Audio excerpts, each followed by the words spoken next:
Lanjut kita ke nomor 4, jika S dan Cl bergabung membentuk senyawa Sl2. Pernyataan berikut yang benar adalah, oke kita lihat ya di sini S, Cl2.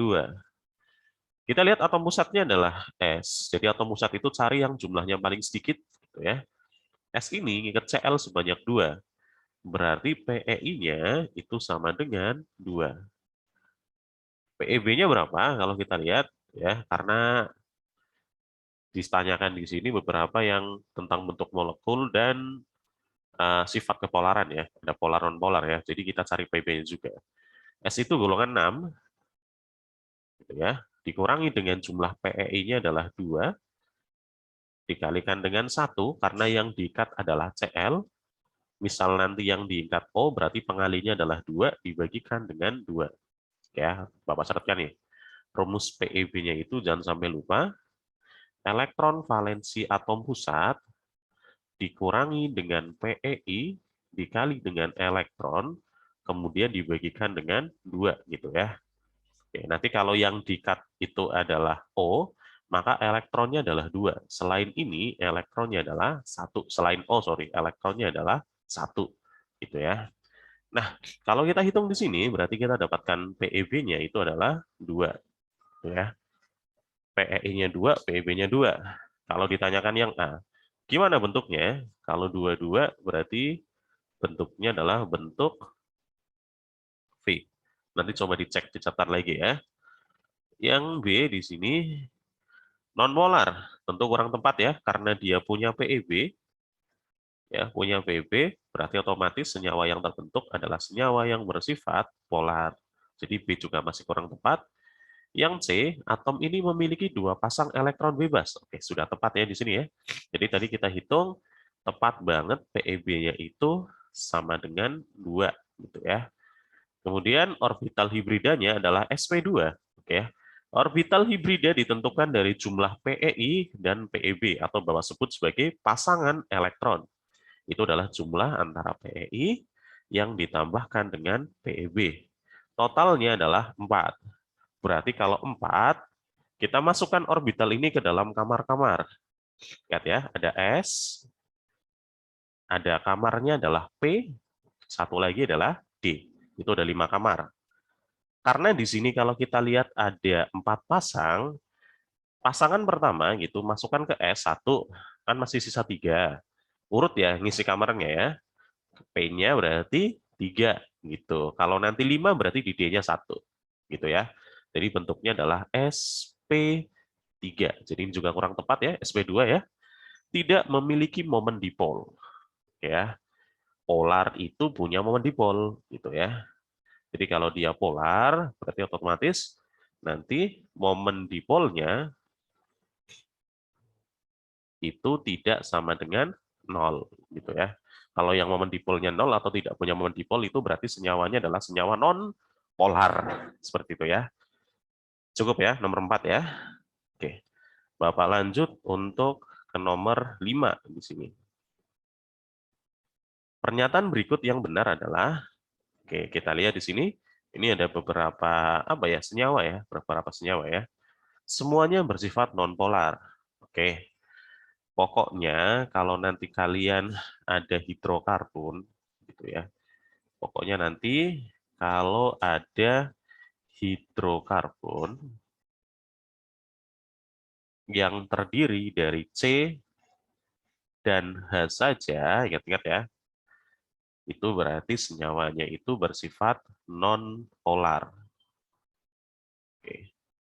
Tapi kalau ada hidrokarbon yang terdiri dari ada hidrokarbon yang terdiri dari C, H, dan senyawa lainnya, misalnya X lah, apa terserah, misalnya N, Cl, atau apa, itu akan cenderung lebih polar.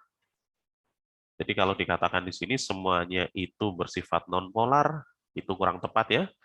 Jadi kalau ini benar untuk opsi yang pertama, untuk senyawa yang pertama itu non-polar, karena cuma terdiri dari C dan H saja. Untuk senyawa yang kedua itu ada O-nya, jadi dia cenderung lebih polar. N itu juga sama, ada senyawa lainnya, itu cenderung lebih polar.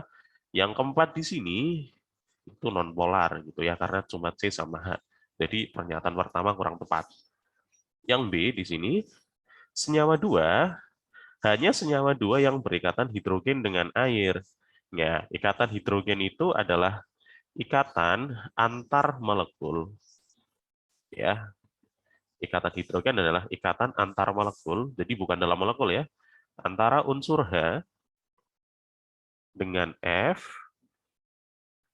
dengan O, atau dengan N. Tapi ingat, syaratnya itu harus beda molekul.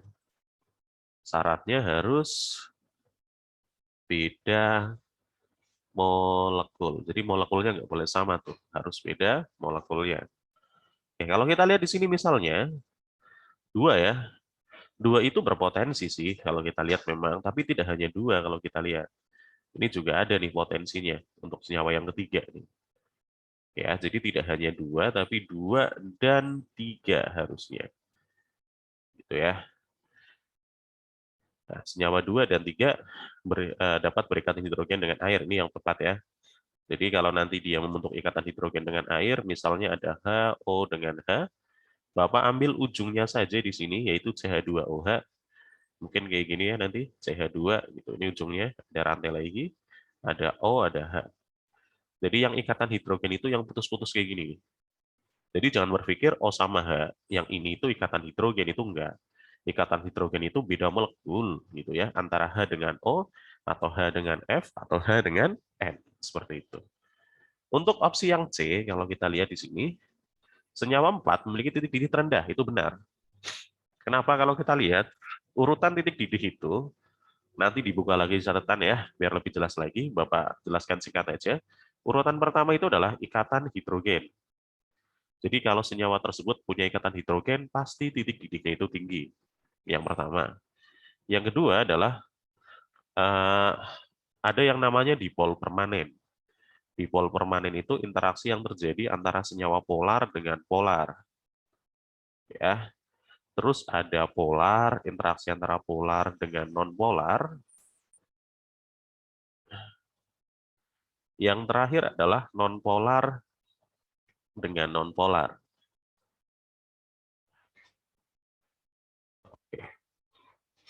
Nah, kalau kita lihat yang nonpolar itu ada 2 ya di sini ya, ada 1 sama 4. Nah, kalau sudah seperti itu kan urutannya sebenarnya kalau ikatan hidrogen itu apa ya, mutlak tinggi sih.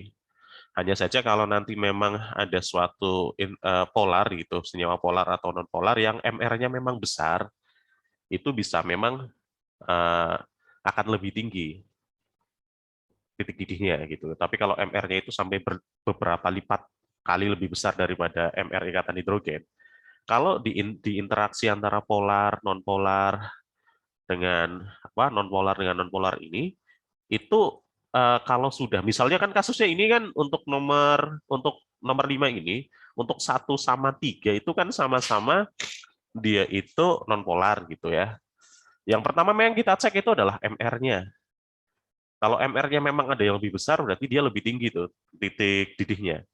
Kalau sudah di sini karena kebetulan MR-nya sama-sama 58, jadi tidak bisa kita bandingkan ya antara 1 sama 3. Maka yang kedua, carilah yang rantainya itu lurus. Jadi yang rantainya lurus itu akan lebih tinggi titik didihnya. Jadi antara 1 sama 3 itu yang lebih lurus adalah 1. Jadi kalau kita lihat memang yang 3 itu bentuknya bengkok gitu. Kalau digambarkan kan kayak gini bentuknya tuh. CH3 gitu ya. CH, CH3, CH3 nih ada cabangnya gitu. Jadi nggak lurus gitu. Makanya kalau kita lihat di sini si nomor 4 itu yang memang titik didihnya itu paling rendah gitu ya. Interaksi antar molekul untuk opsi D ya. Interaksi antar molekul semua senyawa adalah ikatan hidrogen. Kurang tepat tadi. Jadi yang D itu yang dia ikatan hidrogen tadi sudah ya Bapak jelaskan 2 dan 3 gitu ya. 2 dan 3. Untuk opsi yang E kalau kita lihat interaksi antar molekul senyawa 1 adalah gaya dipol-dipol. Kalau senyawa 1 kalau kita lihat oke, dia memang dipol tapi dipolnya dipol apa nggak begitu jelas.